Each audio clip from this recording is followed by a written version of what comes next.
nitwa Nijimiro Gisite jejwe ubworozi bw'inkoko muri Civise kandi nkaba ndumwe mu bajene bashogurirwa amahirwe yo kugenda gukurikirana inyigisho muri IEN naho twatuye tumaze y'inzu yose ko turakurikirana izo nyigisho z'ubworozi bw'inkoko. Ego kuko naje nari nsanzwe ndi umworozi muri Civise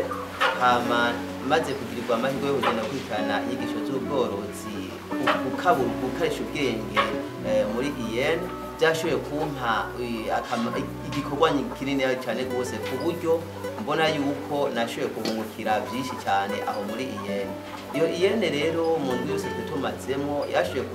kutwigisha cyane rwose ukungene wewe ushobora ugiye hamwe ushobora gukorora inkoko udahamagaye umuganga cyane uyu cyane kuriyo wewe ukashobora kubyikora wonyene ugiye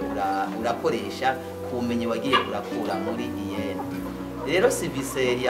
nayo nyine ntiyatanzwe kundungika yaciye ndungika imaze kundungika ubumenyi nagiye kurahurayo ndabona yuko buzoshobora kudufasha mu bworozi bw'inkoko tuba dushobora kwifuza. Kuko Civise yari yatangiye gutunga inkoko zoba zababa mu majana 4 gutyo mugabo aho twari twamaze kuzitunga nta bwenge bukarishye cyane gute twari bwamare kuronka mugabo ubuye IEN aho imaze kongera kudukariza ubwenge ubu turabona muri Civise ko twashobora gutunga inkoko 1000 cyangwa ikirenga zose twazifuza atamuko nimwe dushobora gutakaza. IEN mu bisanzwe nayo nyine turayikengurukira cyane rwose ku nyigisho